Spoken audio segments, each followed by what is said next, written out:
ఈ సౌకర్యాలు వసతులు ఒక్క రోజులో వచ్చినవి కావు. పగలనక రాత్రనక కష్టపడి రెక్కలు ముక్కలు చేసుకుంటేనే ఈ స్టేజ్ కి రాగలిగారు.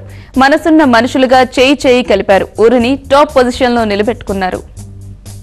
కష్టపడటం, సంపాదించుకోవటం, కూడబెట్టుకోవటమే కాదు, ఊరు అభివృద్ధి కోసం చేయి చేయి కలిపి ఆదర్శంగా తీర్చిదిద్దుకున్నారు.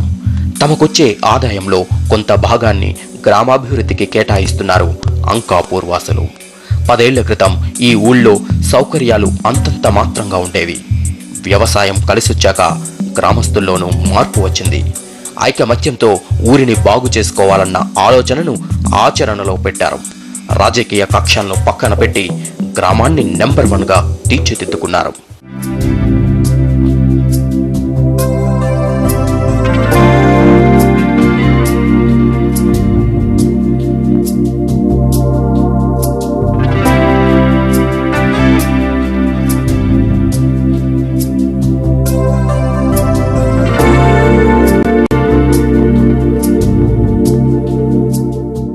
పంచాయతీ ఇంత డెవలప్ సాధించిందంటే అది గ్రామాభివృద్ధి కమిటీ చలవే.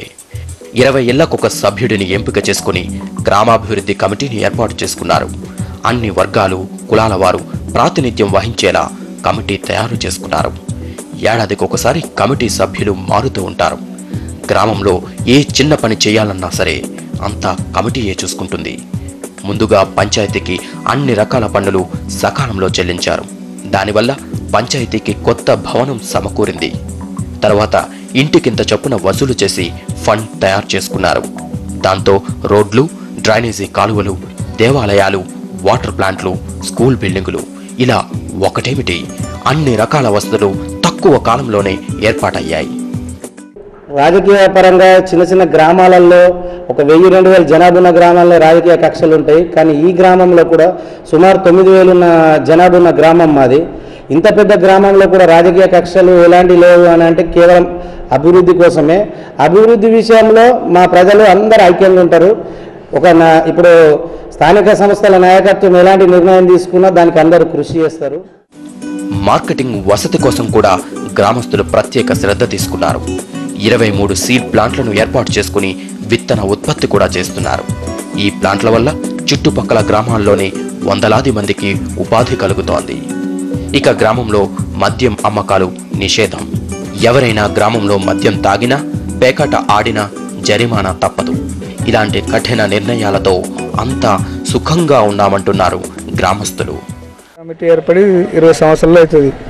ఫస్ట్ దానికి మన జీరాజన గారు అన్నప్పుడు సర్పంచ్ ఉండి, అప్పుడు మా కుటుంబాల అంటే ఒక 20 కుటుంబాలకు ఒక మెంబర్గా ప్రతి ఒక్క కులం వారు మా సభ్యులు ఉన్నారు.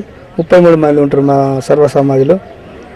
ఏదన్నా కానీ చిన్న చిన్న పంచాయతీలే కానీ నచ్చినా కానీ ఎక్కడికి వెళ్ళి పోలీస్ కేసు కాకుండా మేమే పరిష్కరించుకుంటాం.